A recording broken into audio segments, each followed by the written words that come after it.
What's up, y'all? Spider here. For this video, I'm doing a comparison between the Sony Xperia 1 Mark III and Pixel 7a in terms of their main cameras. And I know some may ask, why would I choose these two?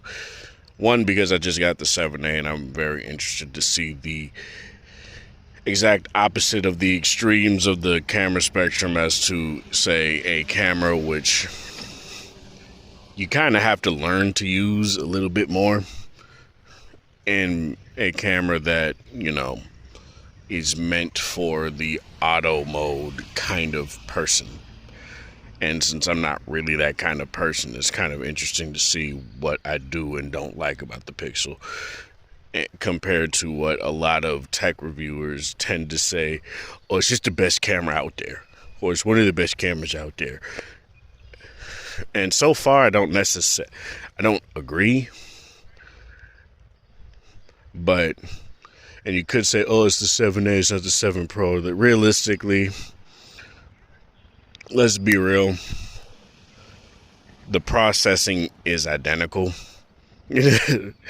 Or if not identical, very, very similar. So I don't necessarily see why it would be that big of a leap to say that to utilize one pixel that's still using a larger sensor compared to like a Pixel 6a is using a larger sensor, not even just a megapixel count, but just larger in general. And it's giving you a very interesting take as to what these phones that basically just utilize, like software processing to juice up their photos. There are benefits and drawbacks to that, just like with the Sony, where there's very little processing. There are benefits and drawbacks to that as well. So I'll get into that. But I guess I'll just run down the main spec, which is the megapixel size. 12 megapixel on the main sensor on the 1 Mark III, 16 megapixel, 64 megapixels on the Pixel 7a, but they shoot out 16 megapixel stills. So in practice, in theory, it's a 16 megapixel camera, and you'll say, oh, then it's not really that much of a difference. There's a difference in terms of detail that you can see with, in particular cases with how subjects are rendered out and stuff like that. I've looked at this kind of extensively between the S21 Ultra and V60. It was the same there, where, yes, on paper, what does the S21 Ultra have? A 108 megapixel camera, but it shoots out 12 megapixel stills. The V60, 64 megapixel camera. Oh, it must be worse then. Yeah, but it shoots out 16 megapixel stills. And what happens there is the subject you're focused on tends to be like, more times than not, I think basically every single time when I was comparing the S21 Ultra to the V60, and even the 1 Mark III here, which I'm using to record this video, to the V60 just was able to, obviously resolve more detail because it utilizes more megapixels for that. So, and obviously that has everything to do with mathematics and how many sub-pixel count and all this other stuff. Juan Bagnell has videos on that. I'm not about to deep dive into what quad Bayer sensors and pixel binning and all this other stuff means. But for this video, realistically, what I'm going to say is I'm going to be comparing a 12 megapixel camera to a 16 megapixel camera. So there we go with that. Now, it's a little hazy out. It's kind of weird, but overall I do feel like it's been kind of odd these past few days with the weather. But overall, I'm going to be doing the same thing I basically did with the Pixel 7a and V60, where with one phone, I'll do this shot, which is from the One Mark III, have a few pictures. The next video clip is going to be from the Pixel and a few pictures after that, and you guys can decide what you feel about, the pictures overall, and I guess video. But yeah, this is Sparta. Thanks for watching. Thanks for support. And here we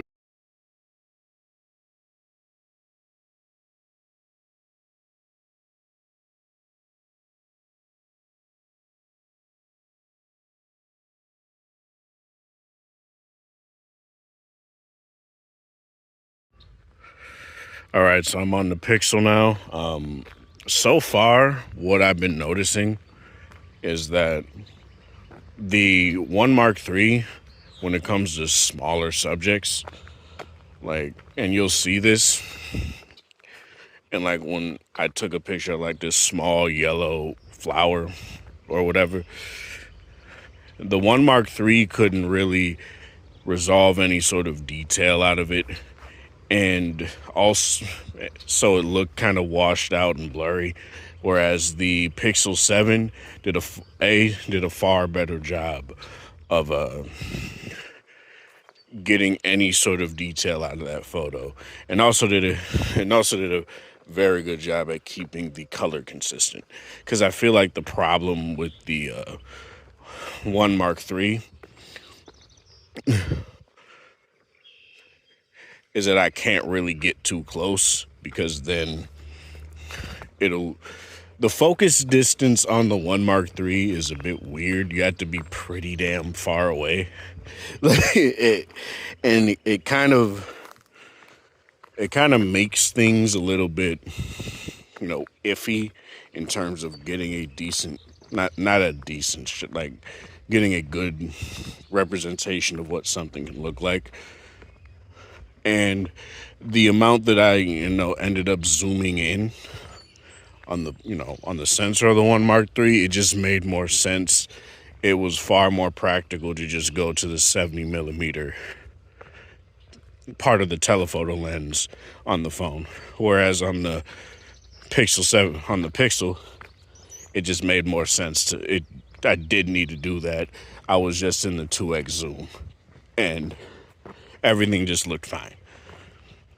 So I'm going to try to find more interesting things to take pictures of, since they decided to build apartments over here, which is fine.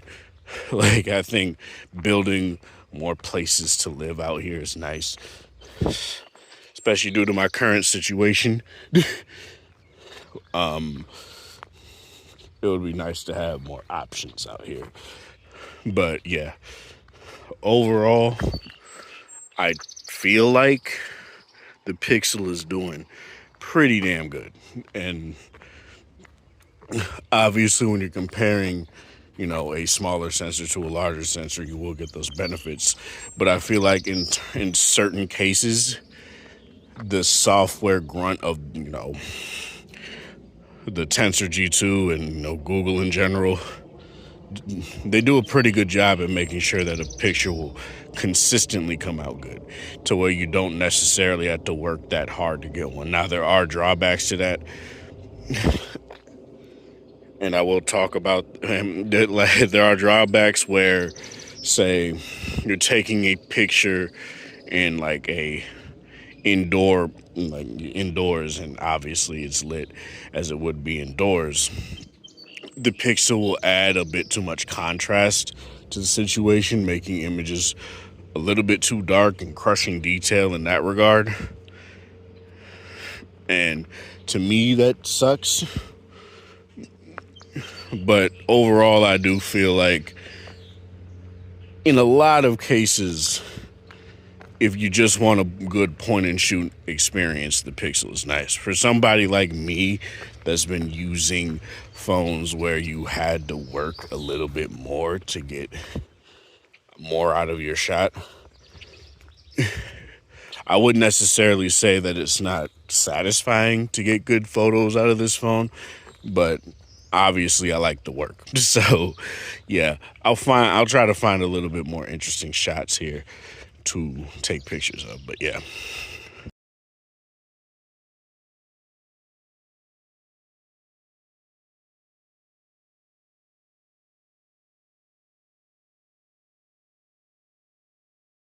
And also what I've noticed is that when you're taking pictures of subjects, and you're zooming in, I feel like the One Mark III at times has better background blur. Like, it's kind of weird. Like, at times there will be more separation of the background between the main subject, is something that's right behind the subject, and everything else behind it. Whereas the Pixel, it kind of feels like, not necessarily, but it kind of feels like there's no depth to it in certain cases. In a lot of cases, it's not the case. That's not true. But in some cases where you'll see, I took this picture of a leaf that had water droplets on it. That's where I kind of saw that, and I was like, oh, that's kind of crazy. Obviously, the Pixel is more detailed, but it ultimately depends on what you value. And I don't necessarily think the One Mark III is a bad phone to utilize for that kind of content at all.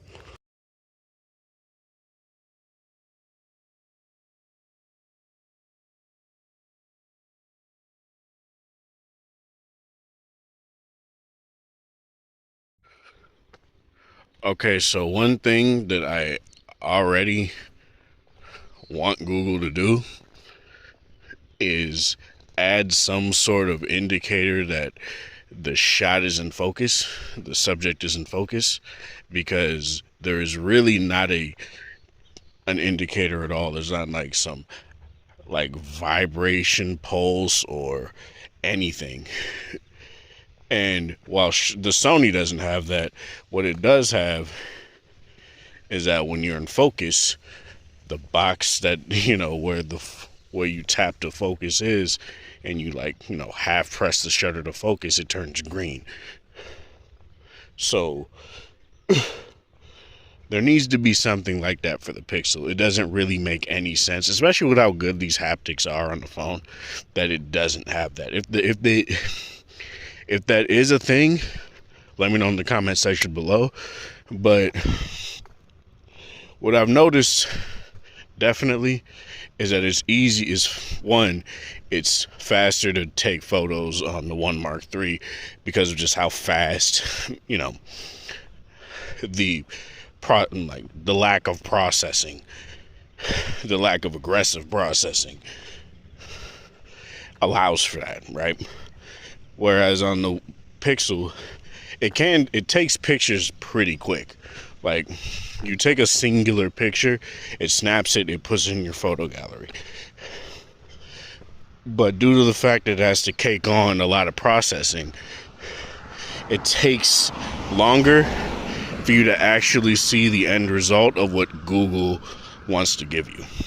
So to me, that's something that I do feel needs to be addressed. Maybe in a Tensor G3 there will be drastic improvements to that, but so far it's not like the processing is like long. It's not. It's actually pretty fast. I'd say it's maybe slightly faster than the V60's processing when you utilize the full resolution of the sensor. But even then, there are cases with the V60 where it doesn't even because there are times where it'll say, oh, it's optimizing the image, but a lot of the times it doesn't say that after you take the photo, and then you go to look at the photo and it processes while you're looking at the photo after tapping on it and your recent taken pictures and all and whatnot. But And again, not saying the One Mark III doesn't have processing. The people that say that are stupid. Obviously, there's processing. But comparatively, it's drastically minimized compared to a Pixel, a Samsung phone, an iPhone, even like a V60. When you turn off, when you keep on the AI software algorithm mode, whatever the fuck, the ThinkQ AI and all that other stuff, the One Mark III processes its photos far faster because it doesn't have to do all of that stuff. And I feel like for people that want that kind of shooting experience, going for the One Mark III is probably the better choice. Or I guess in this case, now One Mark V. But, obviously I'm using the One Mark III, so that's what's going to come out of my mouth. I'm going to take a couple more pictures here. And yeah.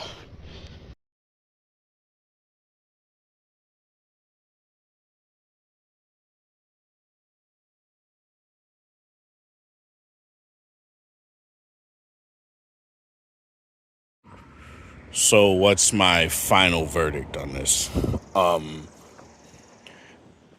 The benefits of the larger sensor on the Pixel are evident, right? I'm not trying to say that they're not there. I'm one of these people that want larger megapixel cameras on phones and just larger sensors in general. And I feel like this double speak of like this marketing shit of saying that a camera is 108, 200 megapixel, all this other stuff is like dumb, to be honest. Because when realistically what the phone is giving you is a 12 megapixel still, in the case of a 108 and 200 megapixel camera. And even in these like 1-inch sensors where they have 50 megapixel cameras, they still shoot out like 12.5 megapixels, 12.8, roughly around that range. And people may say, oh, that really doesn't matter, but it ultimately depends on who you are. And obviously there are benefits to having like all these megapixels for demosaicing and all this stuff. They say full resolution of the sensor, but in reality it's just, software processing to demosaic, a lot of detail that could have been lost, crunching down all that data into a 12 megapixel image. So that's a very rough explanation, but overall I feel like, again, go to Juan Bagnell. He's talked about this a lot, in videos. So I would probably just go to his channel and look at his, pixel bin. I think it's like pixel binning videos and 108, 200 megapixel camera videos where I wouldn't necessarily say debunks, but he brings up how it's just a marketing gimmick, and it's basically what it is. Like same with Sony saying that the One Mark V has what do they say, like a 52 megapixel camera or some shit like that, when in reality it's still going down to like a lower megapixel count. I'm not sure what it is. And in certain cases, in video, it's a particular resolution. It's a particular amount of megapixels. I think it's like 42 or something like that. I don't remember.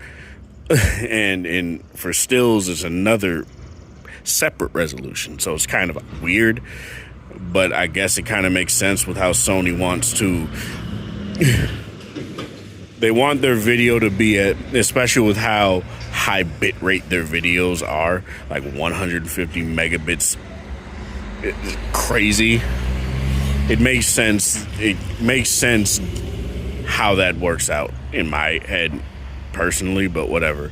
But overall, you will see things when it comes to the One Mark III and the Pixel 7a where obviously if you zoom in, There's less artifacting, there's less graininess, there's less, blurriness in the photo on the Pixel 7a. But a lot of that stuff you could just go into an editor and just like a photo editor and, touch up a little bit, and you can get it to where those issues aren't really a thing. And obviously that's just hardware limitations. Obviously when you have a smaller sensor, you're going to have that issue. But for me personally, it ultimately depends on what you're looking for. This isn't necessarily just a Sony versus Pixel kind of like One Mark III versus Pixel 7a in particular. You can also apply this to like the 1 Mark IV, the 5 Mark IV, phones like that, where it's also the same, and where they have the same main sensors and all that stuff. But overall, I do feel like in terms of this, the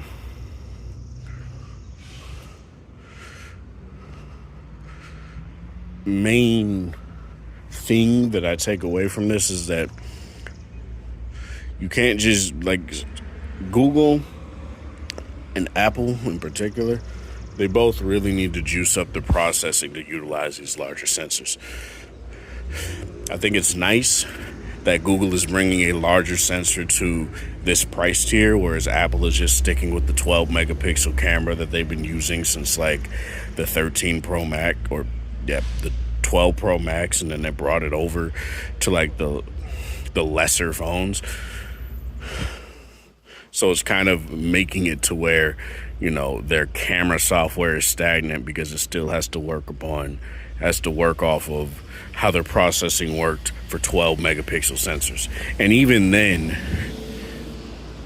it's working off of processing for 12 megapixel sensors that were smaller than the 12 megapixel, than those sensors that are in like the 13, the 13 Pro, 13 Pro Max, 14, 14 Plus, 14, the 14 and 14 Plus. So it's still not utilizing the full potential of the hardware, and I feel like Google really needs to step it up in that way. I'm not saying that the camera is bad. I actually like it in a lot of applications, but for me personally, and I think I'll just touch on this in my review, I think the improvements that Google is that obviously 3 years have brought to the table for, a 64 megapixel sensor, where you don't really see the ghosting issues or the hazing issues, haloing issues around like bright subjects that you can see on a V60, but that can also be mitigated in editing. It's very refreshing to see that these things are happening. But Google, bolster up your software better. That's all I really got to say with this, because I really want to see this work out. I really like to see how these things develop over time, and getting a Pixel for the first time to see these things in like full swing, where I've heard a lot of people were like, oh, the processing got better or the processing got worse or whatever the hell over time. I want to see that firsthand and what that actually resembles and what that feels like. So yeah, this is Sparta. Thanks for watching. Thanks for support. Hope you guys have a wonderful, was it Thursday or whatever time of day it is in the area. Like the video if you like it, show people that are interested in this sort of content, and have a good one.